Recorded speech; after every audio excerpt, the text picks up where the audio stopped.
areas, there is available resources for our homeless. The Lamb Center in Fairfax, Virginia, USA provides a multitude of services and resources that many programs don't cover. They also reach many classes of the homeless that are forgotten. We would like to thank the Lamb Center for their contribution to society. Hi, I'm India Wilson. I'm here with David Larrabee. We're here at the Lamb Center, and he's going to share with you some of the wonderful things that are happening here at his ministries. Thank you, Andy. I appreciate you coming here today. I can tell you a little bit about the Lamb Center. We are a daytime drop-in for the poor and the poor in spirit. Most of the people who come here are without housing. We serve about 100. The average right now is about 103 guests coming here every day, and about 430 unique individuals coming through our doors every month. Most of the people who come here are, as I said, are without housing, and a lot of them are what they call shelter resistant for various reasons. They will not go into a shelter. A lot of them are living out in the woods, sleeping in their cars, sleeping at bus stops. They might be doing couch surfing, staying at different friends' houses. What a lot of them share in common, especially those who are chronically homeless, who have been homeless for longer than a year, is that they have a sense of isolation before they come to the Lamb Center, because people treat them in many cases like they don't exist. So when they come here, we provide services looking at both of their physical and their spiritual needs. I mean, the physical, looking at we wash their clothes for them. They can shower here.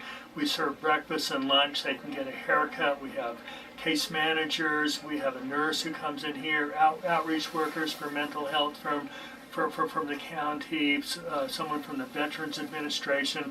Looking at all of their physical needs, a mailing address, things like that. A lot of things we don't even think about. But we have a number of guests that even after they leave, after they get into the housing, they still come back here because they're part of the community. And transformation really can take a long time.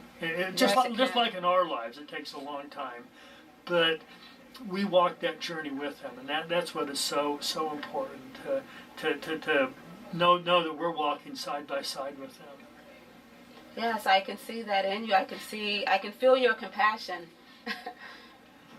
Well, I can't think of any place I'd rather be. I've been here. Well, the Lamb Center's been around since 1992. We were initially founded by Tour Road Church on Main Street. It was an outreach ministry of one church, and they started partnering with other churches, and from 1992 until 2008, we were under that one church, and they partnered with 19 other churches.